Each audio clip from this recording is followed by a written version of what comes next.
Please subscribe my channel Swapnanand blogs. ఇప్పుడు మనం mutton పచ్చడిని ఇంట్లోనే ఈజీగా ఎలా తయారు చేసుకుందామో చూద్దాము.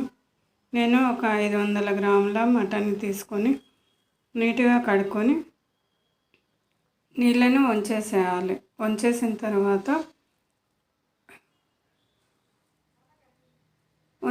తర్వాత మనం మటన్ పచ్చడిని చేసుకోవాలి. స్టవ్ ఆన్ చేసుకొని ఒక చిన్న కుక్కర్లోకి మనం కడిగి పెట్టుకున్న మటన్ని ఒక స్పూన్ పసుపు, ఒక స్పూన్ ఉప్పు కూడా వేయాలి.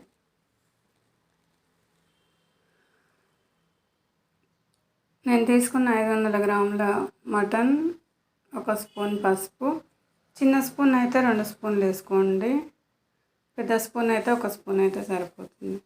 1 స్పూన్ సన్నుప్పు వేసుకొని ఒక చిన్న గ్లాసు వాటర్ వేసుకొని నీళ్ళని వేసుకొని మొత్తాన్ని కలుపుకొని ఒకసారి కుక్కర్ మూత పెట్టి ఒక 4 విజిల్ వచ్చే వరకు ఉడికించాలి.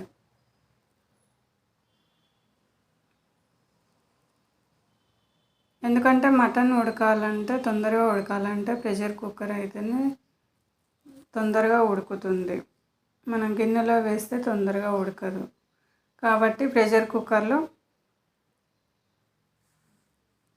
ఒక 4 విజిల్ వచ్చే వరకు ఉడికించాలి.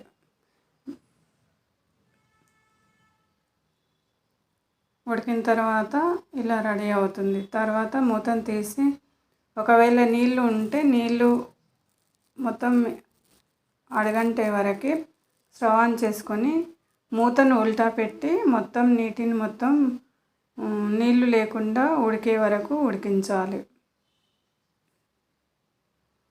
ఎందుకంటే నీళ్ళు ఉంటే మనం ఆయిల్లో డీప్ ఫ్రై చేసినప్పుడు చట్నీ అనేది చాలా రోజులు నిల్వ ఉండదు.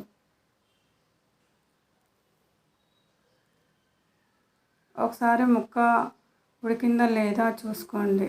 సగం ఉడికితే సరిపోతుంది. తర్వాత మూతను ఇలా ఉల్టాగా పెట్టి ఉడికించి పక్కన పెట్టేసుకోవాలి. నీళ్ళు మొత్తం లేకుండా ఇలా ఉండేటట్టుగా చూసుకోండి. తర్వాత మళ్ళీ స్టవ్ ఆన్ చేసుకొని ఒక వెడల్పాటి నాన్ స్టిక్ అయినా ఏదైనా గిన్నెలోకి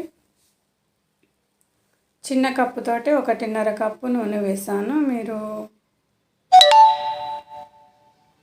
మీరు ఎక్కువ కావాలంటే ఎక్కువైనా వేసుకోండి. మరి చిన్నది కాదు, మరి పెద్దది కాదు, మీడియం సైజు కప్పుతోటి 1.5 కప్పు నూనె వేసి నూనె అనేది బాగా వేడెక్కనివ్వాలి. తర్వాత 2 స్పూన్ల జీలకర్ర, 1 స్పూన్ మెంతులు వేసి మెత్తగా పొడి చేసి పెట్టుకోవాలి. నేను స్పూన్ అనేది పోపు డబ్బాలో ఉండే స్పూన్ తోటి వేసాను జీలకర్ర మెంతులు. మీరు పెద్ద స్పూన్ అయితే 1 స్పూన్ జీలకర్ర, సగం స్పూను మెంతులు అయితే సరిపోతాయి. వేసి మెత్తగా పొడి చేసుకొని పక్కన పెట్టేసుకోవాలి. తర్వాత నూనె బాగా వేడెక్కిన తర్వాత మటన్ అనేది దీంట్లో ఆయిల్లో వేసి బాగా కొంచెం గోల్డెన్ కలర్ వచ్చే వరకు బాగా డీప్ ఫ్రై చేసుకోవాలి. ముక్క అనేది కొంచెం గట్టిగా అయ్యే వరకు బాగా ఉడికించుకోవాలి. తర్వాత ఒక 4 యాలకులు, 1 దాల్చిన చెక్క చిన్న సైజుది, ఒక 6 లవంగాలు వేసి ఇలా చిన్న రోల్లో దంచుకొని పొడి చేసి పక్కన పెట్టేసుకోవాలి.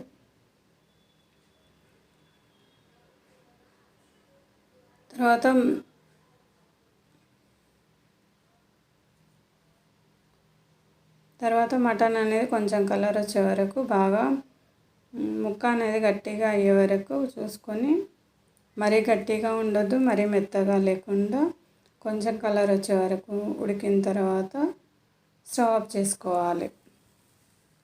స్టవ్ ఆఫ్ చేసుకొని ప్యాన్ అనేది పక్కన పెట్టుకోవాలి. పక్కన పెట్టుకొని మనం దేంట్లో కారం ఉప్పు కలుపుతామో దాంట్లో ఆ గిన్నెలోకి నూనె మటన్ ముక్కలను వేసి ఇలా గిన్నెలో వేసుకోవాలి. తర్వాత ఆ వేడిగా ఉన్నప్పుడే, నూనె అనేది వేడిగా ఉన్నప్పుడే దాంట్లో ఒక 2 స్పూన్ల అల్లం వెల్లుల్లి పేస్ట్ వేసుకోవాలి. ఎందుకంటే వేడిగా ఉన్నప్పుడే అల్లం వెల్లుల్లి పేస్ట్ వేస్తే ఆ వేడికి ఆ నూనెలో ఉడికిపోతుంది. మరి చల్లగా అయిన తర్వాత వేస్తే టేస్ట్ అనేది అంత బాగుండదు. ఆ నూనెలో, వేడి నూనెలను అలా కలిపేస్తే నూనెల్ని ఉడికిపోతుంది. తర్వాత మనం చేసిన మసాలా పొడిని కూడా వేసుకోవాలి. మనం దంచిన యాలకులు, లవంగాలు, దాల్చిన చెక్క పొడిని కూడా వేసుకోవాలి. తర్వాత 1 స్పూన్ ధనియాల పొడిని వేసుకోవాలి.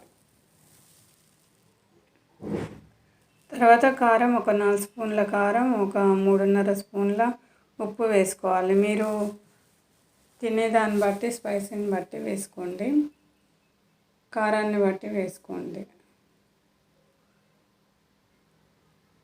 కొంచెం కారం ఎక్కువనే ఉండాలి, ఎందుకంటే మనం నిమ్మకాయ రసం వేస్తాం కాబట్టి ఆ నిమ్మకాయ పులుపుకి కారం అనేది సరిపోదు కాబట్టి కొంచెం కారం ఎక్కువనే కూరకు చేసే విధంగా కాకుండా వేసుకోండి. తర్వాత ఒక చిన్న సైజు 2 నిమ్మకాయలను ఇలా రసం తీసి గింజలు లేకుండా ఆ రసాన్ని ఆ గిన్నెలోకి, మటన్ గిన్నెలోకి ఇలా పోసేయాలి నిమ్మకాయ రసం అనేది. తర్వాత ఒకసారి బాగా కలుపుకొని 1 స్పూను ఆవాల పొడి కూడా వేసుకోండి. చిన్న స్పూను ఆవాల పొడి కూడా వేసుకోండి. వేసుకొని బాగా కలిపితే 1 స్పూను ఆవాల పొడి వేసుకొని బాగా కలుపుకోవాలి.